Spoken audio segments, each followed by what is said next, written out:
Good morning. It is 9:30 and welcome to Respiratory Medicine 2021, from pathophysiology to healthcare policy, a primer for industry and UK innovators. If what you're seeing on the slides is where you wanted to go, then you're in the right meeting. If you were trying to go somewhere else, then it's still time to get out and go somewhere else. But it's great that you're here, and we hope we've got a nice program for you this morning. My name is Chris Subbe. I'm a consultant in acute respiratory and critical care medicine and a senior clinical lecturer at Bangor University. It's my pleasure to be one of your hosts today. Most of you are probably familiar with Zoom by now. I would encourage you to make use of the chat function at the bottom, and maybe if you just start by warming yourself up and putting down there what your favorite place has been during lockdown, where you would go and relax. So maybe just put this down and share this with other people so that you get familiar with the technology. We will need your mobile phone later on, and we're going to use a software platform which is called Mentimeter, and you'll have to put into your browser on your phone menti.com. We're going to give you the details of that but a bit later, but if you could get that ready, that would be useful. For most of the meeting, I would be grateful if you could keep your camera switched off.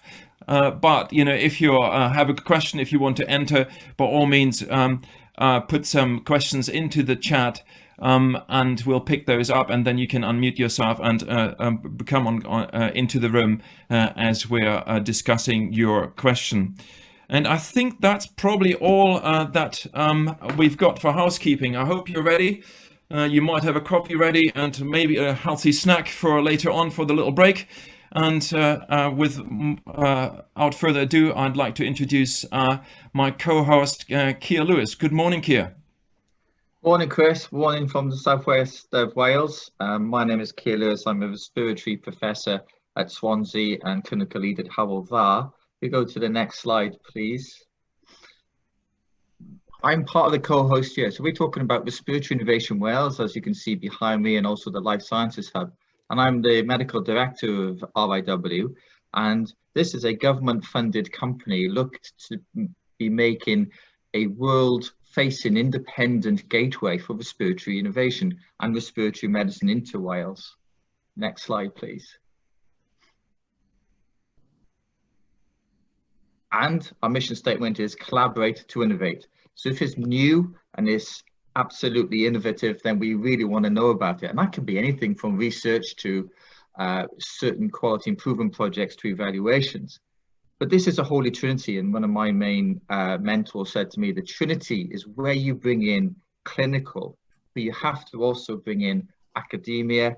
And the third thing that people don't think enough about is industry and the experience, the might, the learning of industry, and how those three things can work together. And ultimately, as a lung doctor, this is what I want to do, is to translate stuff, all these three trinities, into care, better care for lung people. Next slide, please.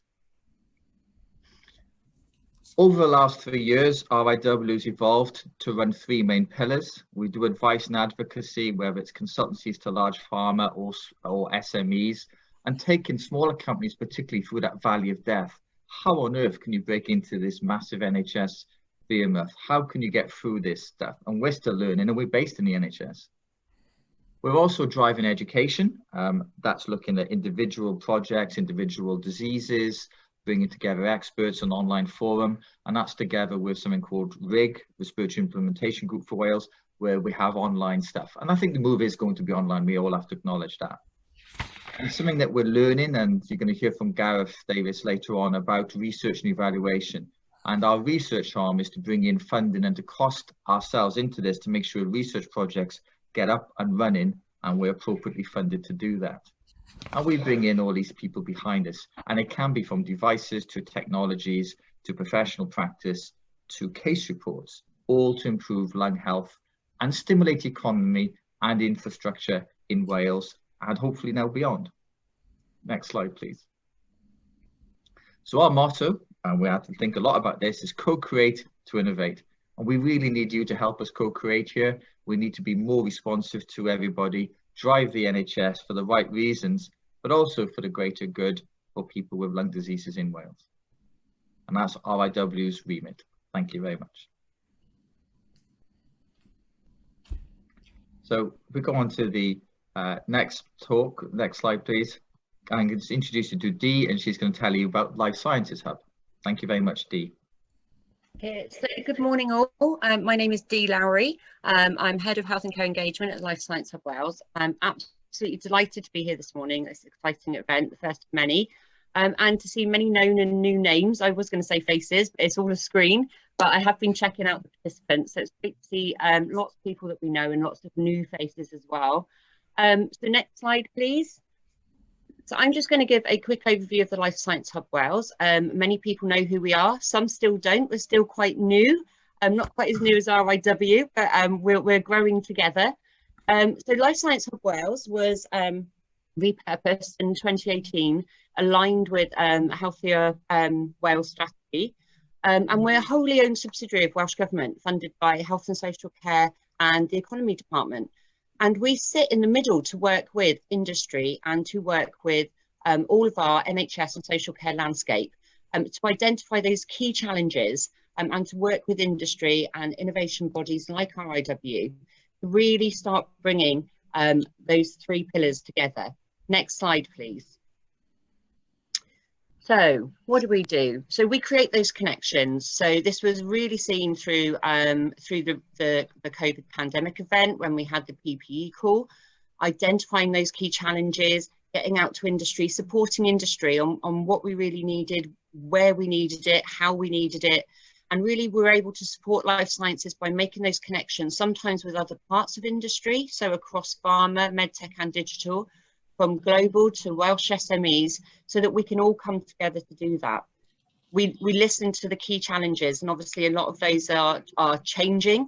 We know we don't want to go back to where we are, and we really want to work with industry, with RIW, with health and social care to actually make that happen and to build back better. And that's a phrase you might hear quite a lot at the moment.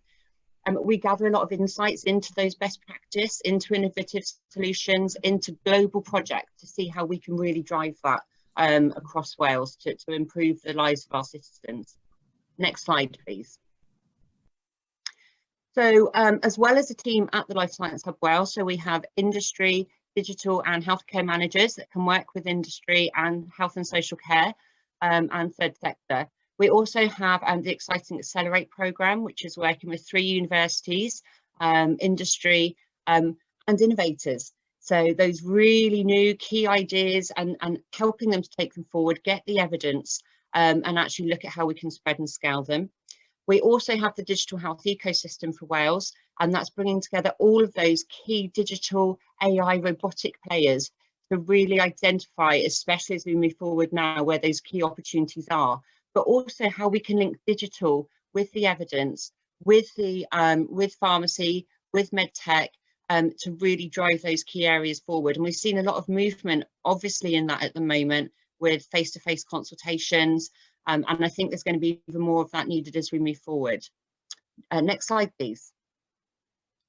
So we do have priority impact areas here at the Hub. So we are looking at ATMPs. I lead on value-based healthcare. You'll hear a bit more about that this morning. We're also right across the field on precision medicine. And there's a lot of work, as I've just mentioned, around digital AI and robotics. Next slide, please.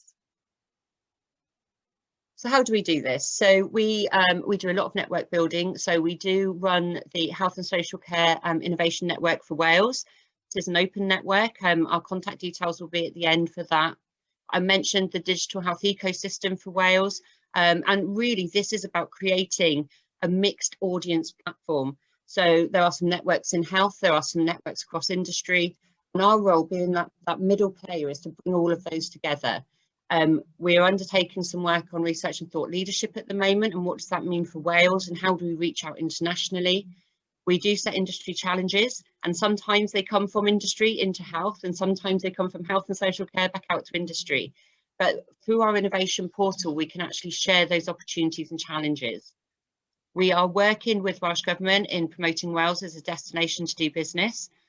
We do share information across research around innovation projects that are working, and we do a lot of consultation with our health and social care colleagues in Wales on what the key needs are and as they change. Next slide, please. So here's our contact details. My colleague, the Innovation Director, will be available for the panel later. I'm afraid I need to duck out. I've got to go and speak to those health and social care senior leaders next to really get on the challenges that we're going to be facing now. But I will be popping back in and my other colleagues are here. But here are our contact details. We're already speaking to some of you, but if there's any wider challenges or you'd like to become a member of the network, please don't hesitate to get in contact. Thanks very much, Keir and Chris. And so we're online. We have changed our program a bit, and what would have been probably 2 or 3 hours of anatomy and physiology will now be 15 minutes. But bear with me. I hope it will be worth your while. So what I'm trying to cover in the next 15 minutes is to understand some of the principles of normal anatomy and physiology of the respiratory system, and then debate the key clinical challenges of diagnosing, treating and monitoring lung disease with respect to biomarkers and adoption of new technology, which is in line with our mission statement. Now, arguably 2020 was the year of the lung, and never before and hopefully never again was a year dominated that much by a single disease, a single organ system, be it in research, be it in clinical practice, and be it all over any medium that you choose. 2020 was the year of the lung because COVID-19, and Keir and myself spent a lot of the time looking after patients with COVID-19 and faced some of the challenges with this condition. And we're going to try to group my learning around the challenges that we've seen with this. So the first one was that many of those patients were extremely hypoxic, rapidly deteriorating and having declining levels of oxygen. What causes hypoxia? Now, the anatomical answer is on this slide. So if you're taking in oxygen through your nose, the tongue, past the tongue, the larynx, the trachea, and into the lung, then eventually you will get to the alveoli. And here the air and the blood vessels are only separated through a very, very thin membrane.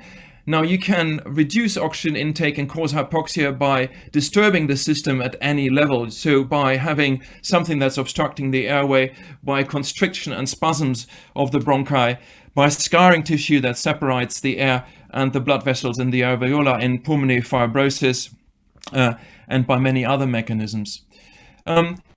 So one of the things that happens is you need surface of lung, and the more surface of lung is diseased, the more severe hypoxia will be. And these are 2 slides from patients with emphysema.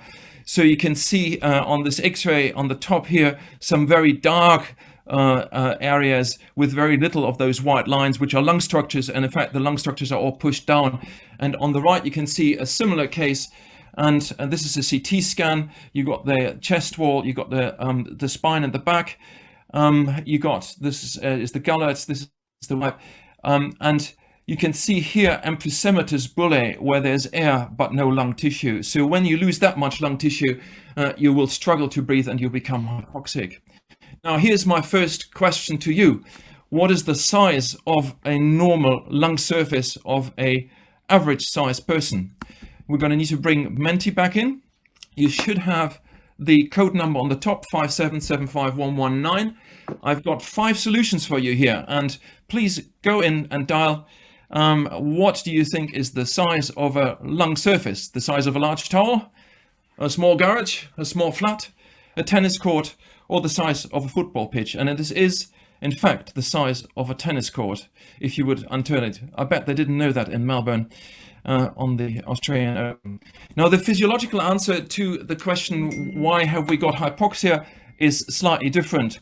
This is a graph that kept me busy for 3 years in my MD in respiratory pathophysiology that I did with Klaus Wassermann in Cologne. Now, Klaus Wassermann was known as the small Wassermann, because this is a graph by Kalman Wassermann from California, the large Wassermann who done everything that we know about exercise physiology, really.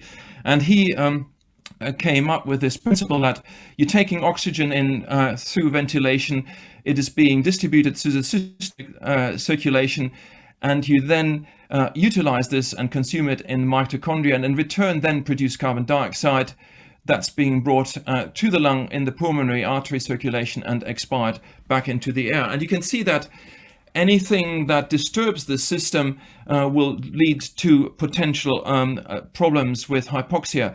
So if you're obstructing the airway, restricting the chest wall, or having infiltrates, then that will disturb ventilation. But also if you disturb the transport of oxygenated blood through heart disease and muscle weakness, and so on and so forth. So this is the physiological slide that underpins, I think, most of what we do when we're trying to understand patients with hypoxia. Now, one of the puzzling things with COVID was that patients often came in fairly hypoxic, but often not that short of breath, which has been labeled inappropriately as the happy hypoxics. And shortness of breath is another complex phenomenon that dictates a lot of our clinical practice in respiratory medicine. This is a patient with COVID-19 pneumonia. You're going again the CT here on the right, and this is a normal-ish looking lung tissue, and here on the back the whiter tissues are the infiltrates of the COVID pneumonia with the air bronchogram going through this. But on the left you can see another complication of COVID, and that is so we got an angiogram here, and this white vessel here is the pulmonary artery. And this vessel has got darker areas that are being punched out, and this is where clots are sitting. So these are pulmonary emboli, one of the major complications of COVID-19, as we very quickly learned to live with. So now we've switched, in a sense, from acute COVID to long COVID, and my next question to you is, what do you think are the causes for shortness of breath in long COVID? So again, menti.com, if you just entered, that's the website. The code is on the top, 5775119. And inflammation of the bronchial tree with bronchospasm, I think we've seen surprisingly little. And in fact, we've seen not that many patients with asthma, but scarring is definitely something that happens. The indication is that about 10% of patients a few months after the acute illness will have changes in lung function or X-rays. But we don't know yet how many of this will translate into long-term functional problems. And myocarditis is something that I would think we're just starting to learn about. There have been increasing numbers of case reports of young patients who die after admission who have probably got this as a complication, and we're increasingly doing cardiac markers and ECGs before we send people home and when we follow them up. And a colleague of mine from the south of England has told me that he's been wrecking the finances of his trust by doing cardiac MRIs to see how this happens. But actually, you can get most of the information that you need from simple biomarkers like troponin and CK to see whether this is what you need to worry about. There's little problems with this lining of the lung, and then clots we already spoke about. This is a really important part. But there's also the famous brain fog, tiredness and exhaustion, and we're not sure yet whether what the anatomical or physiological substrate of this is, whether this is a inflammation of nervous tissue or in fact a psychological complication of what has been an absolutely scary and terrifying disease for many of us. In asthma, the underlying mechanisms look quite different, and we know more about the biomarkers that tell us about disease. So here on the left, you've got a graph with some of the interleukin-based pathways and the medication that we're trying to design to help us to counteract this disease. And I've just put this in to show how complicated this is with the interleukin-5 pathway driven through eosinophilia and the interleukin-4 and 13 pathways who look at expired nitric oxide. And these are exciting areas for research, but for clinical practice, I think we're still struggling to translate some of this into usable performances. And this conflict is further illustrated by a paper on the right that's from my colleagues from Swansea with Guinness Davis as the Welsh author on this. Isoprostane as a biomarker that you can use, but you can see that there's a lot of studies now that look at patients with controls and asthmas, but there's such a big overlap between what is normal and what is abnormal that a lot of those biomarkers are currently not clinically useful to operationalize treatment and diagnostic procedures. Both asthma and COVID have got another lead symptom in common, that's cough. And my next question to you is, what causes cough and asthma? And here you now got 5 little sliders, and you can move them from the left to the right, and you can tell me what you think are the main drivers behind cough in asthma, and therefore those might be things that we monitor and that we might use for therapy. So bronchospasm is something that you might be very familiar with. Foreign bodies are hopefully less of a problem in asthma. They are more a problem of respiratory disease in children, I think.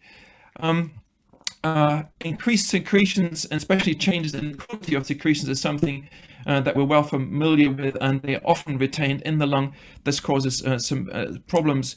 And hypersensitivity of bronchial neurons might be an issue, but it's more of an issue in scarring lung diseases. So there's different mechanisms that can give you cough in different conditions. And I've got a few x-rays just to illustrate this. On the left, we got somebody with asthma where you can't really see an awful lot. On the right, you got somebody with cystic fibrosis. And I think even with your resolution on a normal laptop screen, you can see all those little cystic changes due to the different consistency of sputum, retention of sputum, and then the destruction of lung tissue due to the infection. This is pulmonary fibrosis, usual interstitial pneumonia on a plain chest x-ray and a CT scan. And you can see again here lots of interstitial changes here, and those interstitial changes are then leading to a widening up of this bronchial tree that you can see here. This is traction bronchitis with then retention of secretions. And the cough in this condition, as I said, is often probably driven by a number of mechanisms. Reflux, I think, is increasingly prominent as something that might be not inside what normally chest physicians deal with, but then also difference in neural pathways. And these pathways are just starting to emerge in COVID-19. This is some work that we're doing with Sir Christopher Edwards, who is an endocrinologist who's identified some of the receptors around the angiotensin converting enzyme and mineralocorticoid receptors as potential targets for treatment. Not that surprising if you think that dexamethasone has been one of our secret weapons in the fight against COVID. And there's some intriguing links to clotting through those that I can expand on later. Now, this is all about... Yes, I'm really sorry, but we've got an external speaker coming through quite soon. Yeah, I've got 2 minutes. I'll be nearly done. Good. So outcomes. So what affects outcomes? This is what we're in the end on all about. And if you could just dial up what you think are the things that affect outcome. Reduction in lung surface, resulting in reduced oxygen levels, increased hemoglobin, or loss of interstitial scaffolding with collapse of bronchi, especially on forced expiration. Bartolomecelli says it's probably all functional. It is reduction of body mass index due to increased oxygen consumption from respiratory muscles, and then obstruction leading to dyspnea, but overshadowed by anxiety and depression and reduction in the oxygen efficiency of peripheral muscles. These are the things that we can monitor with wearables, and this is a paper that we just published last week in a group of patients with COVID and with cancer, and more to come. So my summary slide here, anatomy helps us to understand symptoms and clinical outcomes, but physiology is a complex adaptive system that requires functional outcomes facilitated by explanatory biomarkers and metrics from novel technologies. This is probably where a lot of our learning will come from. Thank you very much. Thanks loads, Chris. Thank you. And it's trying to condense 30 years of our learning into 8.5 minutes is quite impressive and tricky. And I think we need maybe a whole session on some of the learning we've done with just COVID alone. I still can't understand why someone can talk around on a mobile phone with saturations of 62% on 30 litres of oxygen, be absolutely fine. It's bizarre. I'll be very quick about the epidemiology of respiratory disease in the UK. Next slide, please. These are my declarations. And next slide, please. So epidemiology is not just about the data, but what causes illness as well. And that's the interesting bit. Where are the links between the causes as well as just where diseases are and how diseases progress? Next slide, please. If you look at respiratory disease, 1 in 5 people have got a lung disease, and 5,000 almost diagnosed every single day. It's really, really common, and this comes from the BLF report. Again, it's 2017 has been updated, but if you look at from 2012, around 115,000 people die per year of lung disease It's not changed at all in the last 5 years. Cardiovascular disease is dropping, stroke disease is dropping, lung disease is staying the same or actually going up. So we need to take some more notes from the cardiologists and neurologists' way of working. Next slides, please. The big ones really, and this is where most of our industry and most of our research and most of our ill health is the chronic lung diseases, and there's sort of 4 big ones. COPD is something that myself, and I can see Tony's is come online just now. We're interested in COPD, and it kills more people than lung cancer and HIV combined, and it's growing still, certainly worldwide. Next slide, please. Let's go back one, please. Okay, sorry, next slide. Yeah. And again, if you're going to map it, there's some amazing heat maps around now around the UK. You can see where the hotspots are for COPD, and surprise, surprise, it's the similar hotspots for lung cancer. And surprise, surprise, they're the same hotspots if you look at particulate matter and smoking. So you can see straight away some of the links between our diseases and where they are. And this is where the NHS and industry and academia need to start thinking a bit better. Just because the research centres may be in somewhere where the disease isn't applicable, that's a problem. We need to be able to push this across and do these real world ecosystem studies where the disease is happening. Next slide, please. Asthma, again, geographical variation in terms of diagnosis and people receiving treatment. We can see asthma in Wales is particularly prevalent. What we think is asthma, or people receiving treatment for asthma, whatever that means, is high. It's very low in Scotland. Why is that?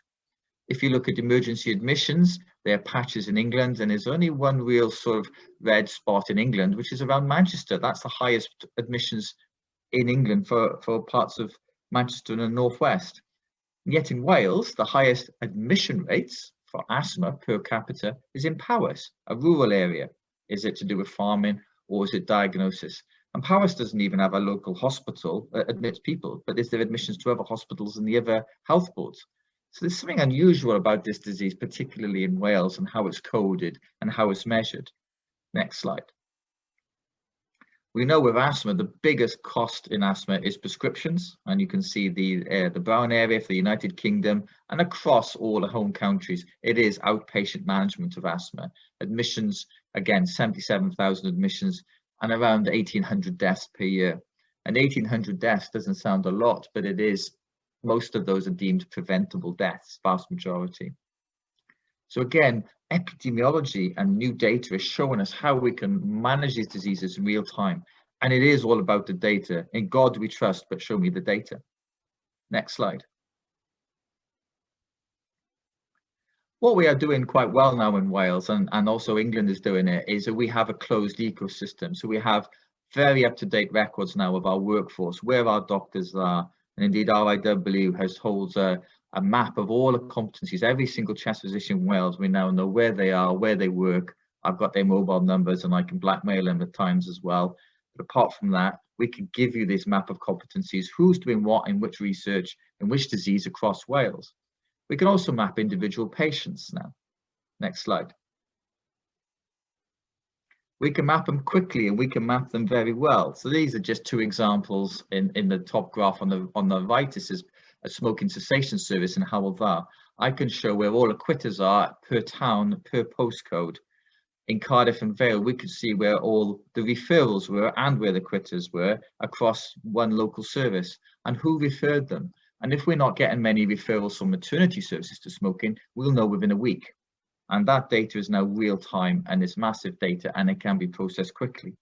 And what a fabulous opportunity to build on value-based prescribing and value-based impacts by following where the diseases are in the epidemiology. Next slide, please.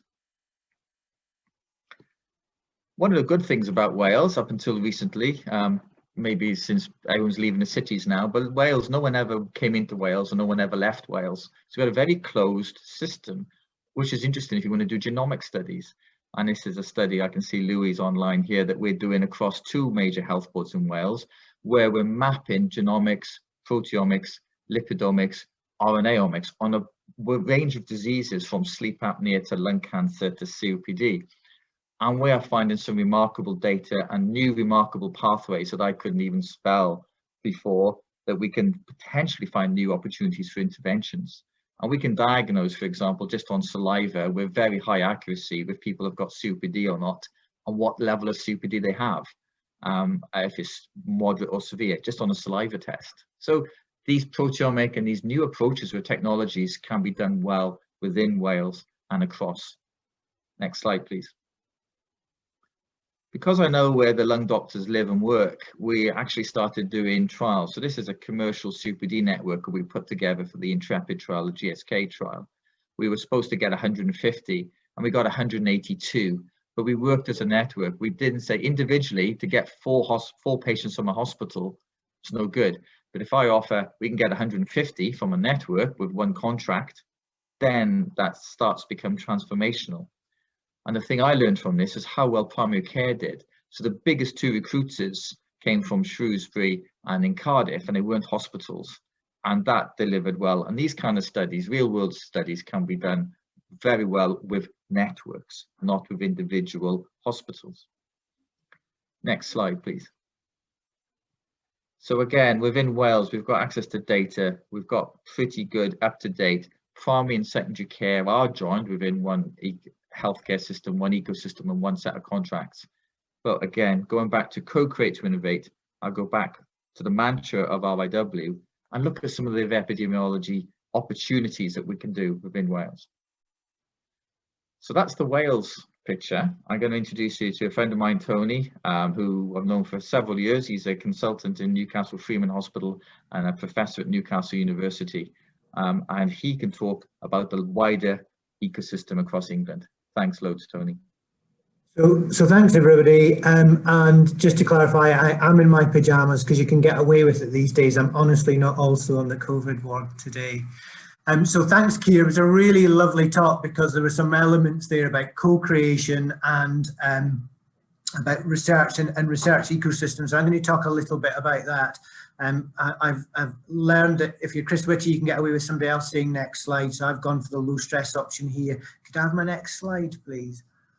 So I don't need to talk too much about this because Keir's beautifully introduced this, but this is the British Lung Foundation report saying that respiratory medicine has a number of challenges. I mean, imagine if we were sat today going, this is still our biggest problem on the block, and the magic C word hadn't appeared. So, you know, we live in a very dynamic environment, but COPD is still a major killer. And there are newer diseases that are going to come and go, you know, expected peaks in mesothelioma are still perhaps to come. So we're going to the next slide. What I wanted to do was to explain what the National Institute for Health Research was. It's very important to stress, although there are some elements that are to do with the structures that sit in England, the National Institute for Health Research has national funding, which is borderless, and our approach in the respiratory community is effectively to be borderless as well. But the problem, like any big organisation, I've probably been in it for now 10 years or so, is actually we don't know what we do in different offices down the corridor. So it's really difficult for people outside the organisation to understand that. So I'm going to try and take you through what those components are, obviously make them important and relevant to you. And as Keir's asked me to talk a little bit about the COVID processes and what could the future look like. So we pop to the next slide, please. So if you've got a few seconds, I suspect you haven't, but the NIHR website is quite clunky, but boy, there's tons of stuff in there. The key messages for me, just showing this slide, we are the nation's largest funder of health and care research. So as an academic, large funding is the thing that draws my attention to that there. But the other point is the National Institute for Health Research used to have an NHS logo, and that's dropped because the care research is also coming in. So, you know, if your main job is doing clinical delivery and you think, oh, research isn't for me, the NIHR would fundamentally disagree with you in saying you are experts in delivering care and you will have brilliant ideas on how care could be delivered better. It might not be which inhaler's better, but it's how you get patients to take an inhaler, for example, looking at the questions you pose. And we want you to apply for these. So there's a whole different set of research programs to help not understand how diseases occur, what makes them worse, what treatments make them better, and then how to make those treatments actually get to patients. So if we go to the next slide. So it's a massive, massive organisation, and it's got a huge budget. It's funded centrally, and there's a chip in from all the devolved nations. So again, to clarify, this is not an England-only organisation. I'd be really upset if people left the talk with that thought. And actually, in pretty much all the successive national budgets where everything else has been cut, this has not, or has either had an incremental rise or stayed steady. It has funder arms, which are the National Institute for Health Research Technology Assessment. That sounds really technical. One of the grants I've had the joy of working with colleagues on is, does theophylline help you in COPD? So the technology is a theophylline tablet. It's not a robot or anything fancy at all there.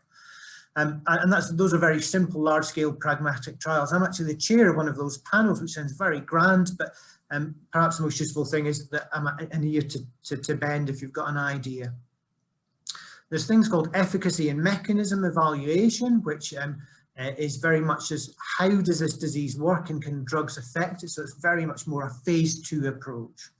But also for those of you who have an industry background or leaning or an idea, there's invention for innovation, and that can involve in taking new bits of technology and applying them in different ways. So huge, huge funding. So the NIHR HTA panel funds more than all other joint medical research in the UK. So it's a huge programme.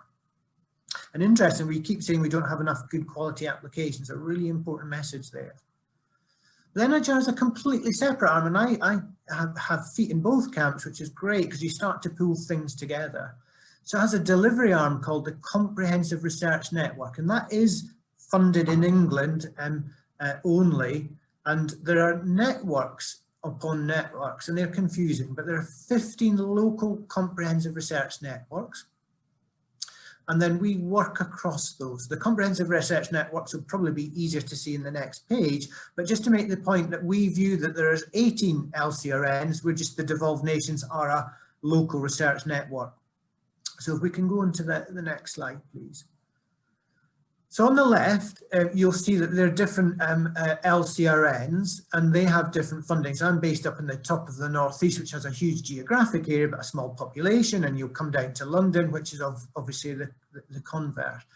What's the relevance of this? Well, I view it a bit like my understanding of Germany is that Germany is a federation of states. Each of these individual states has a budget, and they have to deliver towards certain parameters, but how they go about doing that is a variable. The key point for you is research nurses are funded within each CRN network, and they are effectively managed in terms of how many patients have been recruited in rheumatology studies, for example. On the right-hand column, and Keir gave a really beautiful example of it, is respiratory medicine has no boundaries, and you see great death rates, unfortunately, in certain places in Scotland, the sunny northeast where I am on that right-hand side, the Midlands, and down in Wales. So we cannot take the left panel and say our approach to answering the big research questions in respiratory medicine is focused on England, and hopefully you get a feeling that's not what we've done. So next slide, please. So what happens in an LCRN, and I think it's like a TARDIS, there's lots of strange people, there's quite a lot of shouting, and at the end, after a bit of drama, the goodies win. What happens in a CRN is that there's an executive board, they are asked to report to the national funding mechanism, what have you done this year compared to your local objectives? How do we know that the money that the taxpayers put into this system has led to advances in healthcare research? How many patients with diabetes went into study? How many people went into a stroke research thing? So the CRN is designed to cover any aspect of health and social care. In respiratory medicine, we have a specific focus on our sub-disease area specialties. So we go on to the next page. So in a local region, then you'll have a specialty group lead. That's usually a clinical person who will go along and say, I live in the northeast. I did this job a few years ago. I can't really get my colleagues in Middlesbrough and North Tees because they're so busy delivering clinical service to do research. Just remember those two areas I mentioned. And you'll have a research delivery manager who has funding, applies and competes with other research delivery managers covering ENT, for example. And they will go and have meetings with your local clinicians, and I know Keir does this himself, and very much in the same model, where you'll have meetings saying, look, we're not doing any research in smoking cessation in this area, and yet there's a study available. We really think you guys can help with this, and it'll be good for you. So locally you would set targets, and they might be other things like, we really need a new researcher, a principal investigator in this hospital because they've got a huge COPD clinic and there's no research going on there. Or actually, this is a really good centre, they do great asthma research, could we get them to do pulmonary fibrosis? And then there'd be bidding for resources there. And what always comes out is, I can't do research because I haven't got a nurse. And actually, my argument is you can do research, you just pick the research you can do with the minimal resource and then build up that evidence that you can do something. So we're going to the next slide. So how do we know we're getting value? So for years we have to look through a red, amber, green chart of saying, how are these studies doing? Have we recruited more patients, and have we got the studies completed on time?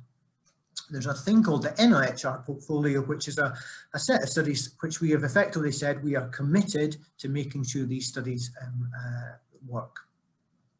And so there's a little link there if you're interested in there. And I guess what I feel is we're guardians of learning, where one centre said they were going to recruit 4,000 patients with cystic fibrosis. That's just untenable. You know, there's only 12,000 patients or so in the whole of the UK. So we try and teach the research community to set realistic targets and to share their studies so that patients across the country have access to research. So we go into the next slide. So my role in the National Specialty Group is to be manic and hand-wavy and make people who are really excited about research, so then they go and take that back. But also to set a strategy, to learn from my colleagues what the challenges are locally and what things work. So a lot of sharing best practice. We've also had to work a lot with our industry partners who tend to say the same things, apparently say the same things to every country all the time, which is you're more expensive than the other country and you're slower to set up and you don't hit targets. So a lot of work I do is saying, can we set realistic protocols that don't have too much input? And that's really important now with COVID. And also that, can we set a reasonable target? It's better for us to say as a country you're going to need 10 sites to get your 60 patients than saying you need 6 sites and then trying to set up another 4 sites later on because the first 6 sites couldn't manage it. And our other job in the specialty group is to see that global NIHR structure and work with that. So if we go into that, next slide please. There's more NIHR structure. So yes, there are. So that was about funding grants and delivering things in our own niche area. But there are other elements such as the business development unit that go out and say, I noticed we haven't done many studies with Roche. Let's go and ask Roche why they're not doing that. I did that with GSK. We hadn't had a study in Newcastle for years. I said, why is there no respiratory studies coming into Newcastle? Oh, you've got a bad reputation. I said, can you explain that to me? And they looked through and it had been a neurology study that hadn't recruited very well. So that meant Newcastle, despite the high population incidence of COPD, one of the highest death rates, unfortunately, too, couldn't do a COPD study because we weren't good at neurology. So crazy. The other thing is the NIHR is very keen to develop trainees, and really important if you're an allied health professional thinking of research, this is a golden opportunity for you because they have a very high hit rate. And they have a brilliant program. I have 2 trainees under me who are actually my clinical colleagues in the bronchiectasis service I run. One's a physio and one's a speech and language therapist. And they've said we need to invest in research relevant to patients. We don't need to invest into academics in ivory towers who don't know what happens in the real world. So you're really, this is a challenge to you, to look into these and apply for them. So we go to the next slide, please.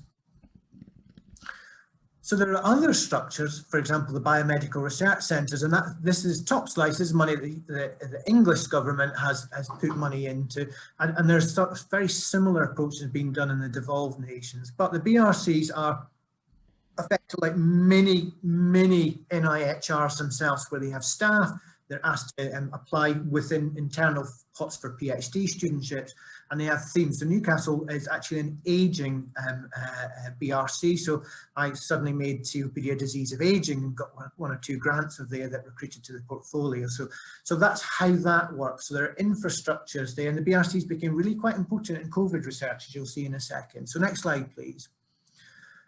There are other things, so medtech and IVD. So we want to research more. I want to know, does the lateral flow test in COVID work? And I'll touch on that. So there are national medtech and in vitro diagnostic support centres as well, which will help you. If you've got a bright idea, they will help you saying, can this saliva test help predict your COPD, as for example, Keir's mentioned. We could take that on as a next level, and you'll see there's different ones with different expertise there. So these are other areas and touch points, and the idea is if you go to one of them and say, this is not quite what we do, they'll signpost you to the next group of people that can.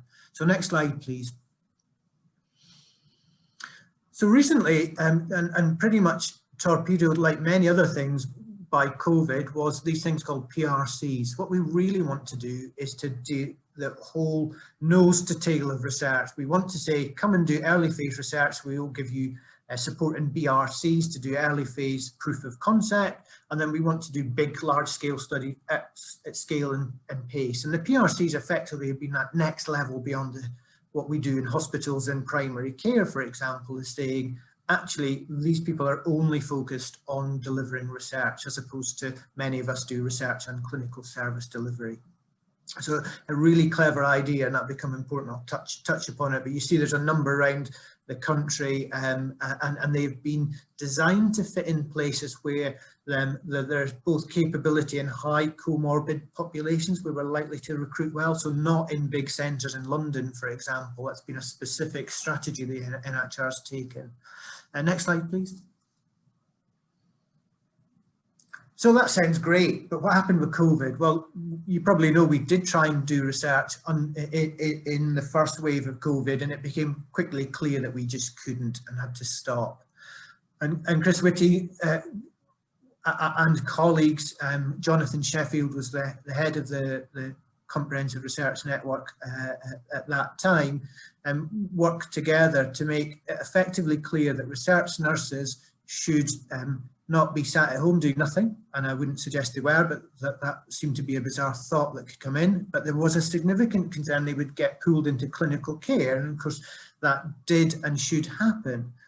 But at the point where we're fighting a fire, we probably all want to work out what caused the fire. So the CMO, the CRN, so on, worked on a number of processes, which I'll touch on very lightly. But basically, the CMO said no experimental drugs in COVID unless, I'm sorry, unless part of a trial to stop the Wild West that was going on in China and America, where hydroxychloroquine was being given and being reported to be a great drug, for example.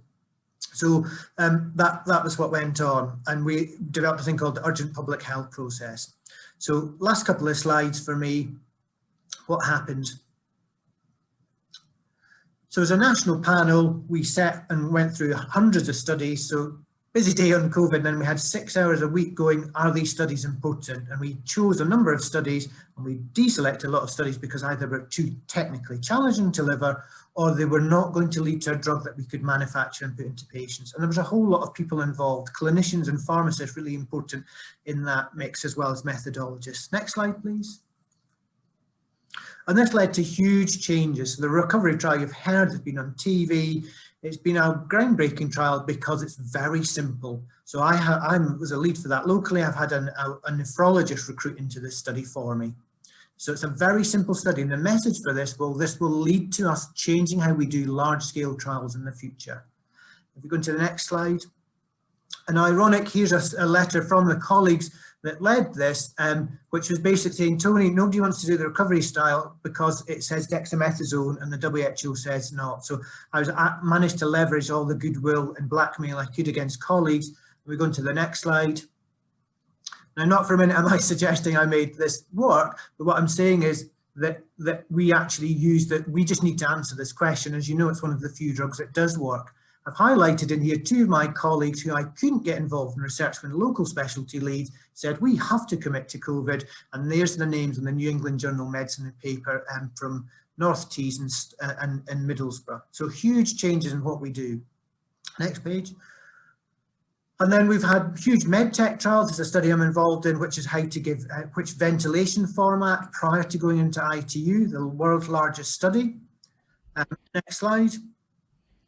And on all of these, you'll see huge numbers and huge number of sites. So the whole research infrastructure is pooled together. That's led to 100,000 volunteers now registered for COVID vaccine trials, many of them delivered through the PRCs, which have just opened. Next slide. And it works. That was the news that came out yesterday. So fantastic news, and thanks to everybody being involved in those studies. Next slide. Chris, I think, is on this, but what's also happened is that we've broken barriers. So this now links, FOSS-COVID is the study of long COVID, and it's now linking follow-up with routine healthcare data, and so that this big data is now coming to answer clinical questions. And that's recruited 2,000 patients now. Next page. So what else has gone well is basically everybody, the whole hospital is down tools as we do research.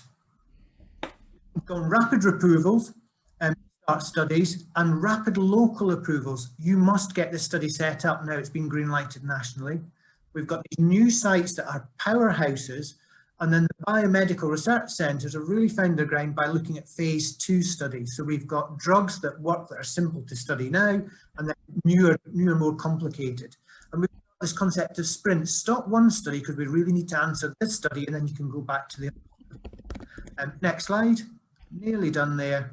So I think probably make this my summary slide. Our next challenge is industry think we've done a brilliant job, but that's because we've only done one set of research. Of course, there have been some cancer and other research that has had to go on, but we've been predominantly focused. But we've shown we can do this, and we can do it at scale and pace. I think we need to learn from that platform approach. I think we need to be better at co-developers of research, saying industry, this study is too complicated or likely to be slow to recruit for these reasons. And we also need to work with regulator. The recovery study information sheet is 2 pages pretty much. And I've just put a new study in with an industry sponsor, it's 18 pages. We need to make research simpler for patients. So my last slide, well, I'll just leave you with that as a thought. I'm really grateful for your time and putting up with me looking a bit manic, but thanks to everybody that's contributed. And also for those of you that are just about thinking about doing research, you can do it. It's great fun. And, you know, my colleagues have made world-leading changes after feeling research wasn't for them. So I'll challenge you with that. Thanks loads, Tony. Thanks, and thanks for the pajamas and matching the colour to our theme as well. Brilliant. So clearly, what Tony's talking about is clinical research now, and there has been a culture change in the last year. We've had to adapt. And now there's something called the restart process involved as well, where we're starting to open up all the other trials and projects. And I've been on the NIHR on-call rota this month, and I can only reiterate what Tony said. I've actually bounced 2 applications to come onto the portfolio because they was too complex, and they couldn't be done really at scale, but I couldn't see the clinical benefit for the next 5 years. I thought it was too niche. And so we push it into a different type of research area and use the clinical research nurses for other things. And it's having that interaction back and forth and these new facilities. And there are biomedical research centres and projects ongoing in Wales. And I must have to do a plug for Wales again, because that's my job. And we recruited amazingly well into the vaccine studies, outperformed most places in the UK per capita. And I think this month in the P-HOSP study, the one that we're talking about, long COVID, 3 out of 5 of the Welsh Health Boards are in the top 20 of UK recruiters into the Tier 1 studies. So, you know, we can do well as a network, and thanks to Tony for talking about that. Tony, you have to rush to see a patient. I can see in the chat. There was one question, you know, that a trials unit said the NIHR is too slow. Don't go with them, go with us. Is there an element of truth of that? I find that hard. What commonly you find is that studies do set up much slower than we'd expect. So we performance manage those now. And we're developing another thing from COVID, which is you have a clinical link. So I'm the link for recovery. So why is this not going well, or what's the problem? So I think we are improving our service. We need to hear that feedback. But then to get onto the portfolio, it's 1 extra box on your IRAS form. And then, as you say, Keir, we are actually tasked, is this study suitable for the portfolio? We get time managed that. And turnaround from our clinical side is 7 days, and we've got down to below that. So Yeah. I would challenge that. There might be some other barriers that I'm unaware of, but please tell us them, and I can go back and challenge what we do, because COVID has been a real wrecking ball through what we used to do, and this is Agreed. bring up problems. We've got 2 working days now to make a decision about portfolio status as a reviewer on the NIHR. So we got 48 hours, and otherwise and when we go to those LCRN meetings twice a year, and Wales is one of the LCRNs on itself, when you see the reds and greens and you stand up, and so twice a year, two people have to stand up and talk about how their LCRN is in front of your respiratory peers.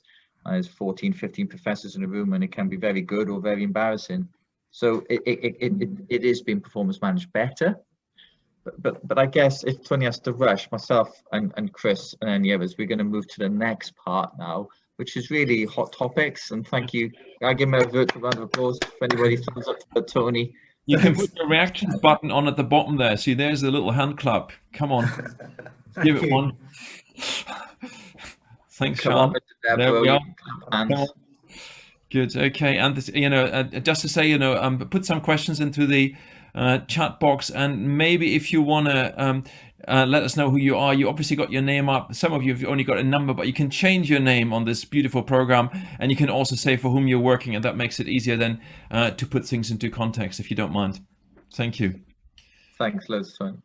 So again, this is going to be the open interactive bit with questions, and I know some people have sent through questions and queries already about some of the hot topics, and if we don't see anything coming up, I'm going to flick to that and bounce a couple of ideas off Chris first. We are going to talk about value-based health, and I know particularly Craig Musgrove and his company are talking about using that a lot more. That's going to be a separate session. But going back to COVID-19, Chris, and some of the learning, there's some good questions from Sandra and West Birmingham about acute respiratory management. And you talked about the complications and how we manage hypoxia. Do you know of any ways we can upskill and push that now across into general learning quickly? And what, if anything, has changed about how to manage long-term lung conditions who've had COVID? I see the big story, for me at the moment is that we're doing much more stuff remotely. So that allowed us to keep capacity of hospitals for those people who are the sickest and needed invasive support. And personally, I always think, there's patients who deteriorate in seconds or minutes, some deteriorate in minutes and hours, and some who deteriorate in hours and days. And pretty much everything that's within hours and days, we might be able to support at home. And I think this has probably been a game changer, that lots of networks have got now their home monitoring wards with saturation monitoring that, in that sense is often not even available on some of the wards, so continuous monitoring through wearables. And I think that's going to be probably one of the areas. And you guys are doing stuff remotely, isn't it, Keir? So we're doing remote clinics, and certainly post-discharge we send home anybody we find as medium or high risk of relapse if they're between day 7 and 20 or still got ongoing inflammation. We gave them home oximeters, and half of which ended up in the local Valley boot sales on eBay, but we got about half back. But patients found them really popular, and we did readmit a couple of patients. What I found really useful was how we could translate not just a learning from recovery study, and I know you and me are also working on that, PIs for recovery, but some of the ventilator trials, some of the CPAP learning. And what I've learned quickly in the last year is the power of things like YouTube and Twitter and social media. When you wanted to get across the results of a study, someone would send me a link from around the world. The webinars from China that first week, and I know one of the companies here funded webinars to get the lung doctors from the UK directly to talk to the ones in Wuhan this time last year when we didn't know what to expect. And that was funded, through industry to put together everybody and to speak to someone who's actually dealt with the first 100 people on ventilators from Wuhan when we were terrified. It was a Saturday morning and a Sunday evening. That's the power of media and technology to do that. And if we can do the same with big trials. of peer support, isn't it? So, because often I think that's a common problem for innovators. You don't trust somebody that you don't know. So once you get to know them, you trust their ideas. And China and Italy were obviously the countries that were hardest hit in the first wave. So I know of colleagues who had access directly to speak to Italian colleagues and therefore changed their ventilatory strategy completely. And that allowed them then to use lower impact ventilation and ventilate a hospital that before was able to ventilate 25 to 30 patients, then ventilated 120 patients and saved many of those lives. So to have that peer support and linking those up who are innovating with those who are maybe considering to innovate is probably a gift that we all got now with these beautiful technologies that we're using at the moment. And I guess we should be applying that to more other common diseases going forward. As we've dealt with acute COVID, we are hopefully coming out of it. And again, you're looking at terms of risk. People's attitude for risk has changed, I think. Not only has R&D got faster, but the clinicians have been empowered. The R&D teams have been empowered. 4 weeks ago, I was running a sort of level 2 ITU area with people on CPAP and multi-organ failure. And the sister had been repatriated from, she was an orthopedic sister, and the lead nurse was an outpatient anticoagulation nurse. And we had people on CPAP, high flow, central lines, PICC lines, and those nurses were, stood up to a level, and you do feel terrified, but also empowered afterwards.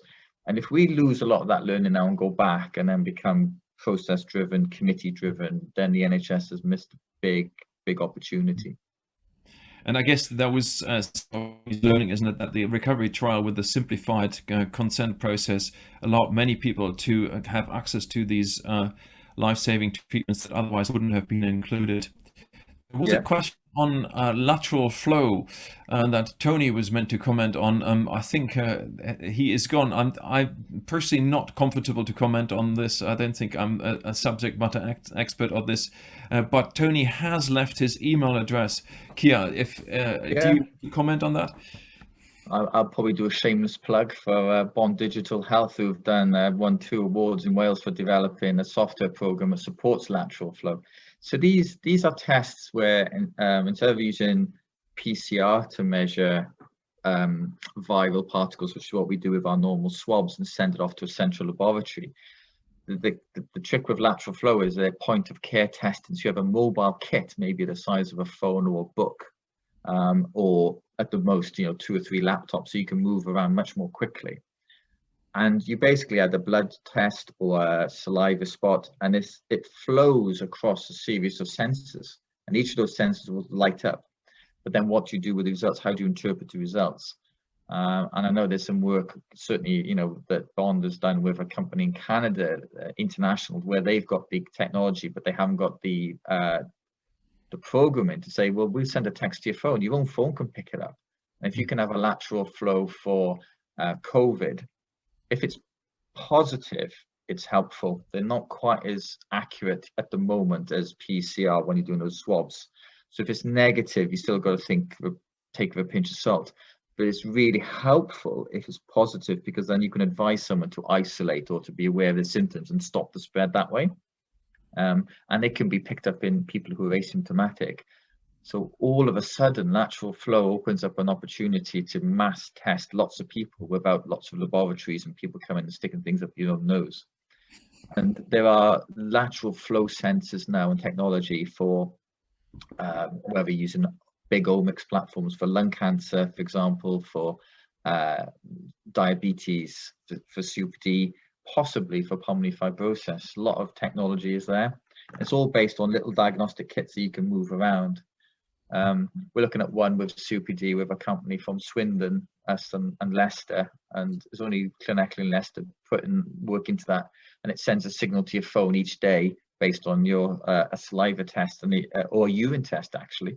You pee into a little jar. It's like a pregnancy kit. That's lateral flow. Pregnancy kit's exactly the same, and we're picking up changes in the urine before people have got symptoms 7 days later, which is remarkable. The technology is there and it's handheld. So we spoke in the first session about anatomy, about physiology, about epidemiology, and some of the infrastructure for research. I'm just wondering whether people in the audience have got questions that they would want to put either in the chat or just raise your hand, and you can come into the room and ask your question yourself and present yourself.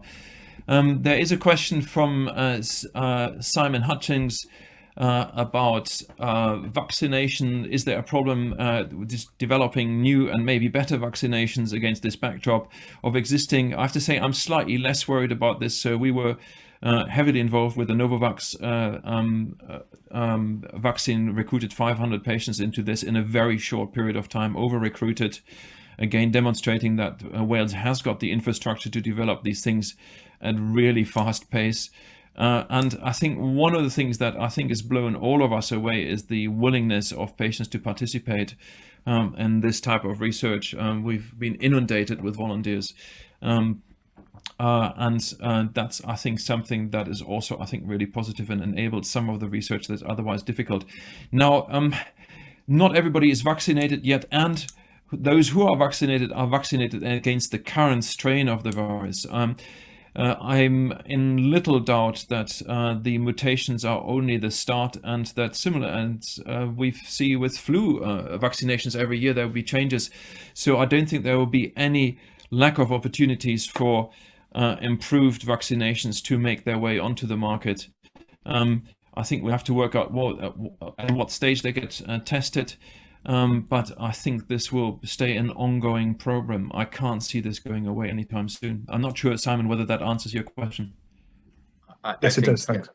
Yeah, and Simon is looking at vaccine delivery with some projects that we're trying to link up with a large pharmaceutical company and with a university in Wales, looking at remote vaccine delivery, where you can send a vaccine into it as a wearable patch, for example, for 20 minutes rather than having to attend and have a needle. So ways of delivering vaccines will be interesting, and ways of measuring the second wave of vaccines, because the infrastructure is now there and because the confidence is there, then it can be done. And I do think it may be the one thing I might say Boris Johnson would be the vaccine delivery program in the UK. Other countries are looking at the way it's been done in the UK with a level of esteem, and I think that's really useful. I guess my sorry, I was going to say, just a follow-up question to that was, yeah, whether or not you're aware of any developments with regards to like correlates of protection, having that kind of biomarker, what titer of immunoglobulins, do you need, rather than doing, 30, 40,000 patients, phase 3, trials. They have to go on correlates, yeah. So the antibodies is probably the best one at the moment, but I know there's a few people looking at T-cell responses. And if you can measure a T-cell response, not just antibodies, that seems to give you longer term protection. And it is a T lymphocyte driven disease. A lot of viruses are, as you know, Simon. And I think they will have to be based on those correlates, not big clinical trials. And if you see improvement in the correlates, and as we learn more about the disease, and we know that antibodies do appear protective, then you can extrapolate those findings. They'll have to adapt quickly because the virus will adapt quickly. The more pressure we put on coronavirus with vaccines and with drugs and with tablets, and with the faster it's going to mutate out of natural selection. So there's going to be a race, and everybody knows that. Yeah. Thanks. Yeah. Keir, you had one slide that I always find very pertinent. I've seen similar slides from Canadian speakers, and that is, if you look at the distribution of diseases, they seem to follow patterns, and some of those patterns are around lines of social deprivation.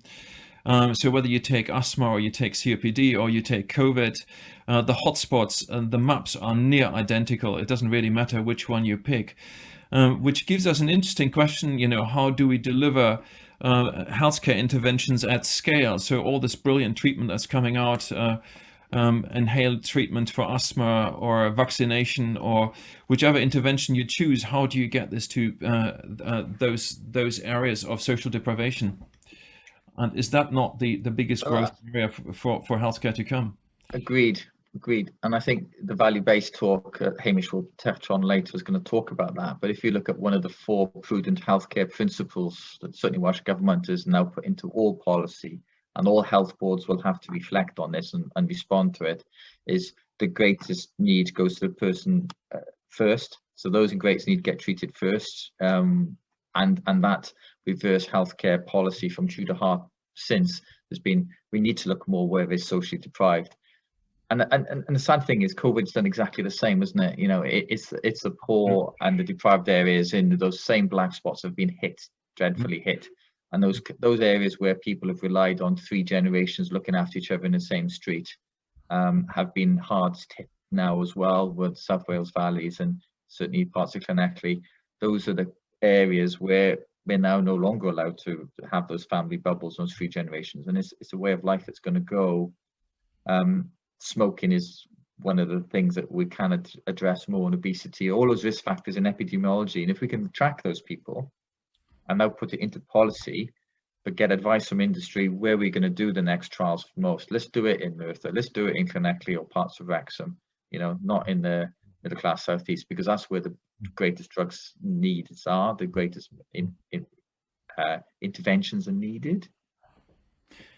One of the questions that was submitted with the booking was a question about AI, and I guess that's always the one that I get frustrated or excited about, depending on the context.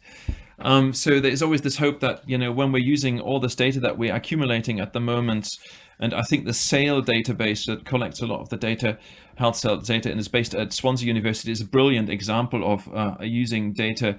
What can we do with it that we couldn't do before? And I think that's still a challenge there. So we've recently published data on using AI algorithms on making decisions about transfer of patients between primary care and secondary care using vital signs trends.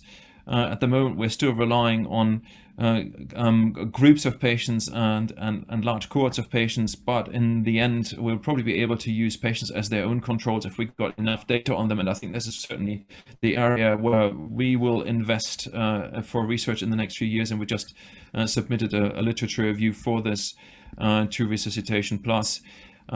So patients can then become their own controls, and by analyzing lots and lots of data about individuals, we'll be able to see changes in patterns. And I think that's certainly something that we're very interested in there. You know, are you involved in AI, and where else in Wales is AI on the map for research? Yeah. So this came from a Director of Global Access and Value and Economics for the UK, MedTech EU. So I thought it was a great question about, you know, how do you improve diagnostic services but build it around AI? And later on this afternoon, I'm doing a pitch to the board in RIW to create an AI team. It's a really growing area. There's massive infrastructure has been built. A lot of tech companies are going into it. It will inform drug prescribing around the world very soon. We've done some AI work on a smoking cessation app to support a personalized approach, you know, a bot to help, because we can deliver it at scale for a company in England. We're doing a work at the moment, a grant funded, looking at AI, how you can look at ultrasound scans of people with COVID, and the AI learns and you can predict and diagnose COVID without needing an X-ray, just from a handheld scanner attached to a phone. But you upload the AI into a cloud, and obviously the trick is the AI learning over time. But I think we need to know, and Gareth Davis will understand this as much as anyone here, what are the legal implications of AI? Does it count as a device? Does it count as a trial of a process or actual equipment? We don't really know, but we need to put the experts together to do that, because of potential. Even AI, we've done an AI project in Hywel on how to control infusion pumps to stop nurses and doctors making mistakes when we overprescribe. We set the wrong settings post-operative painkillers, and people have died. Whereas if you have an AI algorithm that controls it, like it controls the Airbus 380, you know, there's never been a plane crash in the US since 9/11, because a lot of it's controlled now virtually through AI, because it learns. That's coming. It is coming, and I think it's going to come for radiology. Is going to be the big one, I think, and then drug prescribing second. And as you say, the big issue is there about who owns the data and who is allowed to do that. And my guess is it will be patient-owned data that will make the difference, because that's where consent process is probably the simplest.